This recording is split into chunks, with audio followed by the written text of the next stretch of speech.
গতকাল শরীরটা আমার একদম ভালো ছিল না, তাই সকালে উঠে 1 কাপ গরম চা দিয়ে শুরু করলাম।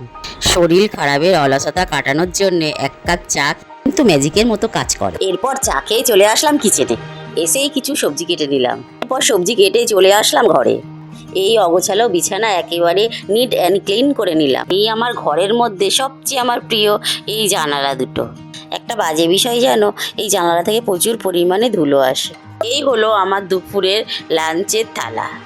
আজকে আমি দুপুরের মেনুতে বানিয়েছিলাম গাংচাদা মাছ ভাজা, শাক ভাজা, বাটা মাছ ভাজা, সব রকম সবজি দিয়ে একটু তরকারি করেছি, কাটা পোনা বেগুন দিয়ে মাছের ঝোল করলাম।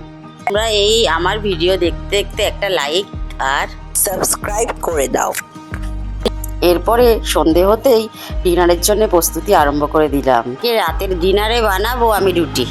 আমি আটা মেখে বেলে ভাজতে আরম্ভ করলাম। আগে আমার একটাও রুটি ভালো করে ফুলতো না, কিন্তু এখন প্রায় আমার সব রুটিই ফোলে।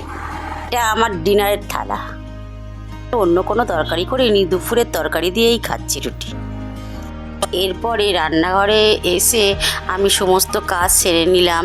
তারপর 1 গ্লাস জলে চিয়া সিডস গ্লাসে ভিজিয়ে দিলাম মেথি, মৌরি, আদা আর লেবু। আজকের জন্য এইটুকু, দেখা হচ্ছে কাল।